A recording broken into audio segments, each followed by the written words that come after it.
what on earth am I supposed to wear? People complain, people point out, people advise, I have no idea anymore what to wear.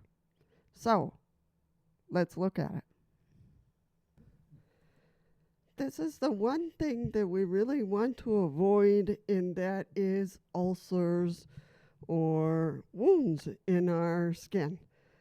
And the one way that we can do that is to careful with our clothing.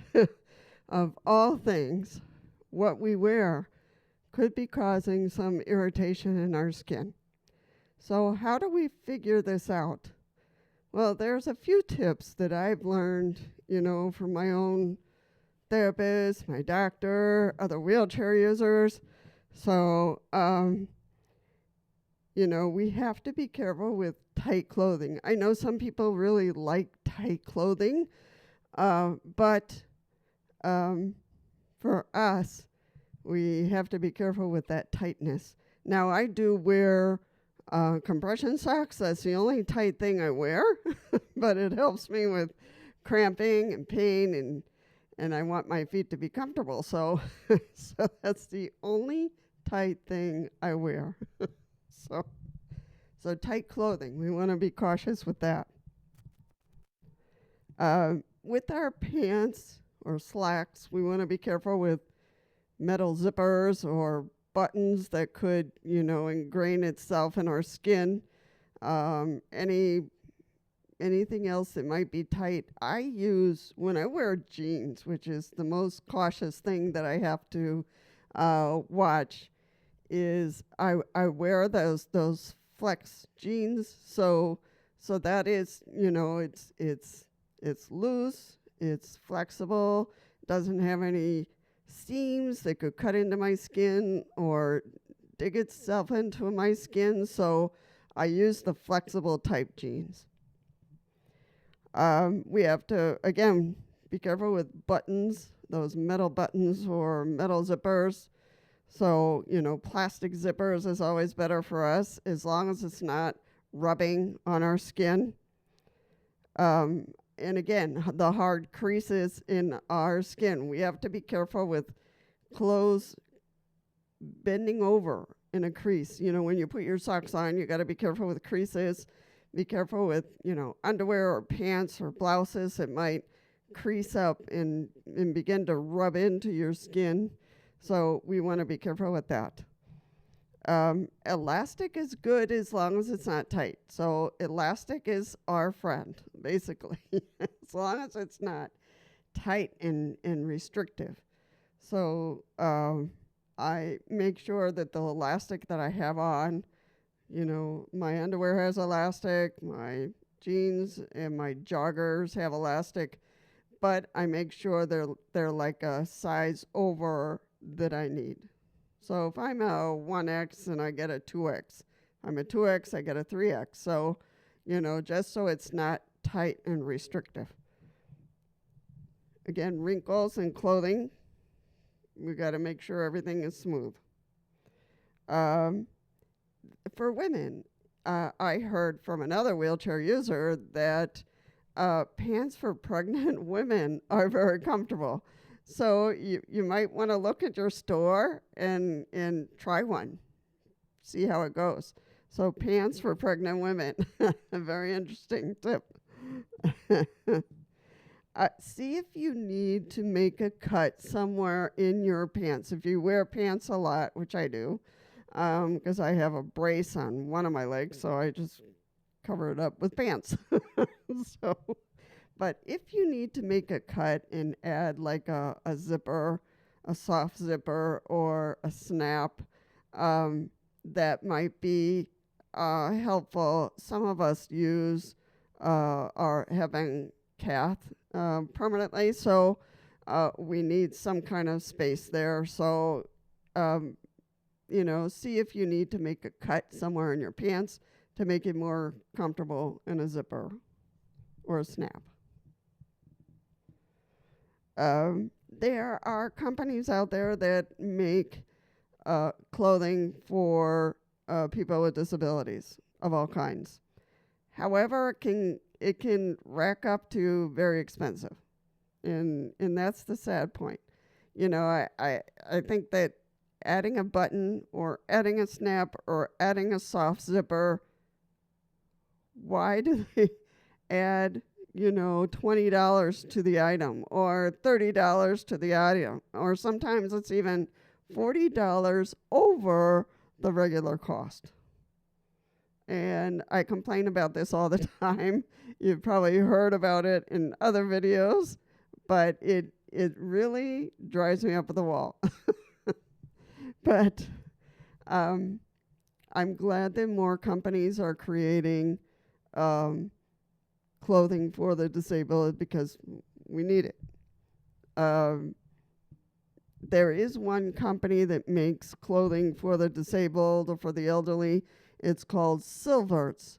And I want to congratulate Silverts because they keep their prices down as low as they can. So their cost is reasonable. Their prices are reasonable. So it's a company based in the United States. So they make clothing for the disabled. And I haven't purchased, I don't think, anything from them yet. I have no affiliation. They're not asking me to make any advertisement of their company at all. I just bring them up because I think they are worthy of a mention in my videos anytime I talk about clothing. The other thing I want to talk about is shoes. We also have to be careful that the shoes are comfortable. I use and look for those that have a strap. I don't want to deal with all the tie things. I know that sometimes you can fix the ties in a way that you don't have to undo them or redo them, and you just slip your foot in there. But I just like the one with straps. Just one strap, that's it. I don't want to deal with anything else. And it also gives me that flexibility to keep it loose if I have a foot that's bothering me. So, and that's important. Today, I'm going to pick up a new brace for my left foot, so I need that space for the brace. So I need it with a strap, and that's just most convenient for me. So I do not like any shoes with ties on them. Just don't.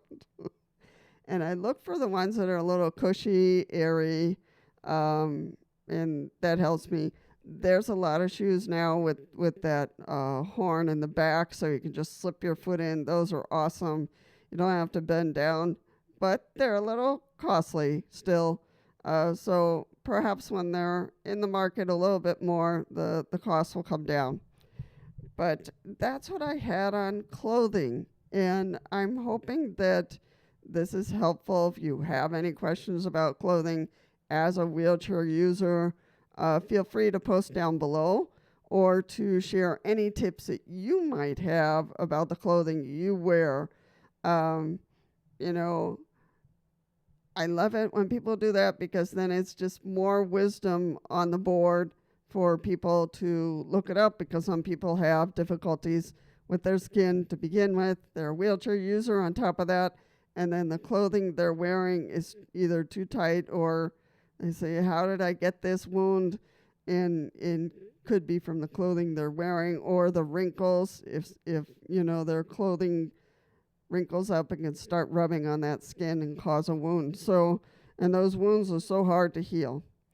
So I just wanted to really put these tips out there because I think they're important, and I think they are useful for people to have available ideas and tricks of the trade. I also avoid belts. I have a belt in my closet, but I don't use it at this time because I'm seated most of the time, so my pants can't fall down. So I don't use belts. I think that cloth belts might be okay. And again, people ask me, Lisa, what should I wear? And it's like, don't worry about it. as long as your pants are clean, your blouse is clean, your shirt is clean, that's all people can ask for. Just being um, appropriately dressed for the weather. And, it's spring here, so I have a t-shirt on and a blouse on top because I might go outside today. I have an appointment this afternoon, so I don't want to wear anything bulky. And so I just have the t-shirt and my blouse over it. So, cleanliness, I think, is key, and it doesn't matter what you wear as long as you're happy with it. and things that are going to be gentle on your skin. So that is the crucial key item. Wear nothing that could rub and burn your skin. That's what you want to keep track of. All right, folks. I just want to say this. If you've gotten this far in the video, give us a like, subscribe to our channel, and I will see you, hopefully, in the next one.